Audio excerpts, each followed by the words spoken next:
avec le secrétaire général du hydrocarbures du Bénin. Nous avons donc à la session du comité inter-État de pilotage du projet Pipeline, ensemble avec nos homologues militaires et la société WAPCO. De lundi à mardi, nous avons travaillé ensemble pour trouver les portes de sortie, les problèmes auxquels le projet est confronté. Deux points essentiels qui sont inscrits à l'ordre du jour. Le premier point, c'est le passage transfrontalier terrestre du matériel, du personnel et des équipements pour le bon fonctionnement du pipeline. Donc ce premier point a été exposé par la partie chinoise aux deux pays.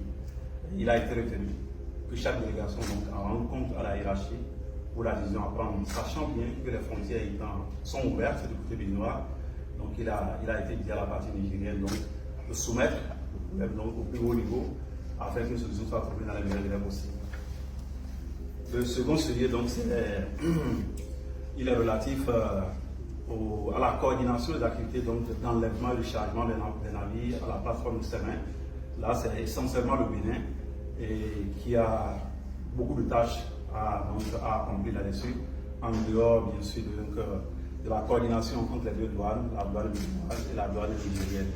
Là également, les équipes seront instruites par les deux ministres concernés, à travers les ministres des Finances, pour que les douanes soient instruites du fait de rapidement signer cet accord qu'il faut pour le déroulement normal des opérations de chargement des navires qui viendront de récupérer le brut nigérien à la plateforme de Semin.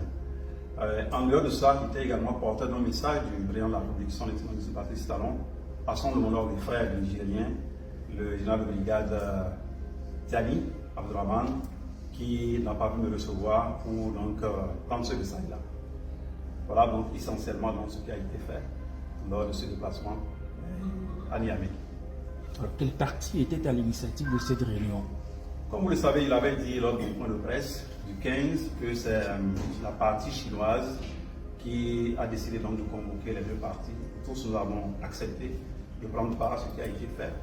On a échangé, nous avons été accueillis à l'aéroport par mon homologue et accompagnés également par la même personne. Le général n'a pas pu vous recevoir. Quelle appréciation faites-vous de ça? Ce n'est pas à moi d'apprécier, c'est au chef de l'État d'apprécier. Vous lui rendre compte de ce qui a été fait, lui également. Tout ce que nous avons pu faire, mon homologue et les Chinois ensemble à Niamey, par rapport à l'avancement et à l'exploitation normale du projet Pipeline. Vous savez, le Bénin va continuer de jouer son rôle dans les relations bilatérales entre le Niger et le Bénin, mais aussi dans les obligations qui sont les nôtres par rapport au projet du Pipeline Niger-Bénin. Et c'est d'ailleurs pour ça que nous avons accepté de faire le déplacement de Niamey et d'assister pendant ces 48 heures aux travaux du comité inter-État qui nous ont permis quand même de voir les problèmes auxquels notre partenaire commun est confronté au Bénin. Et chaque pays a pris l'engagement d'en rendre compte à la hiérarchie et de faire les diligences nécessaires pour ce qui concerne les niveaux techniques afin que tout se déroule normalement. Monsieur le ministre, la décision de lever des exploitations était provisoire et temporaire. Quelle est la suite? Alors la suite, vous savez, le Bénin, c'est un pays qui fait appel aux investisseurs à travers le monde entier. Les gens sont dans votre porte.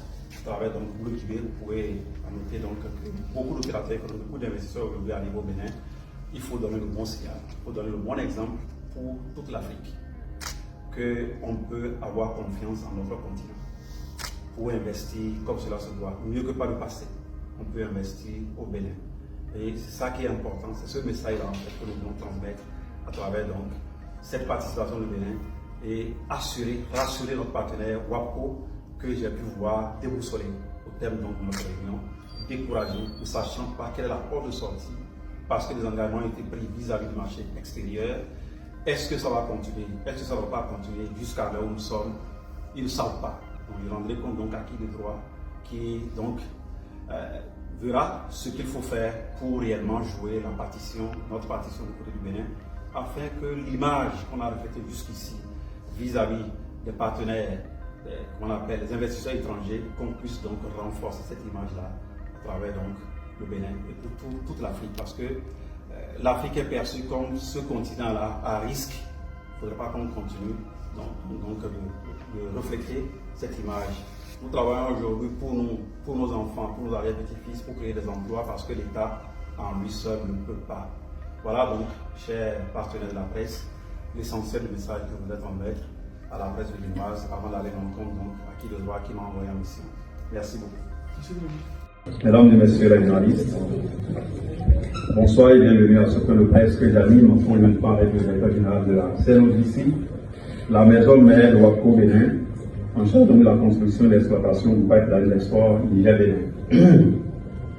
Mesdames et messieurs, dans le cadre de ce projet, le Bénin et le Niger ont signé un accord appelé accord bilatéral qui fixe les conditions générales qui présideront à la construction et à l'exploitation du pipeline sur les territoires du Niger et du Bénin.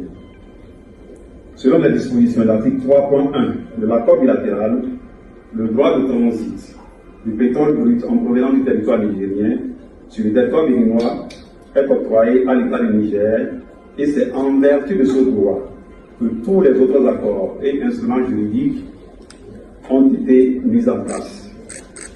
Conformément à l'esprit de l'accord, l'État du Niger et l'État du Bénin sont tous garants de la jouissance à travers le système de transport du droit de transit octroyé à l'État du Niger par les expéditeurs du pétrole brut en provenance du Niger. Le Bénin entend jouer sa partition dans tous les accords signés dans ce cadre.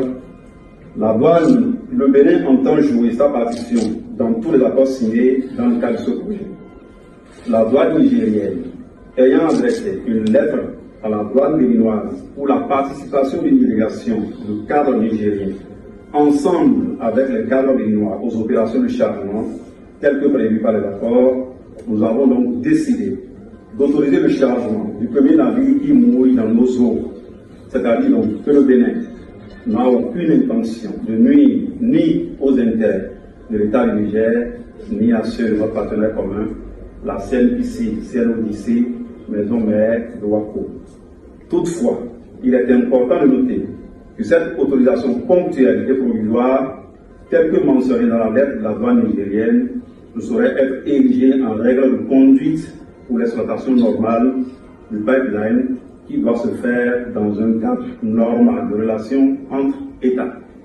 Aussi, vous annoncez qu'en vertu de l'article 21 et 22 de l'accord bilatéral et de l'article 10.4 de l'accord de gouvernement hôte, la société Wako a sollicité la tenue de la réunion du comité inter-État Bénin-Niger, le pilotage du projet, au fin d'examiner les sujets urgents liés à la bonne conduite des opérations d'exploitation du pipeline.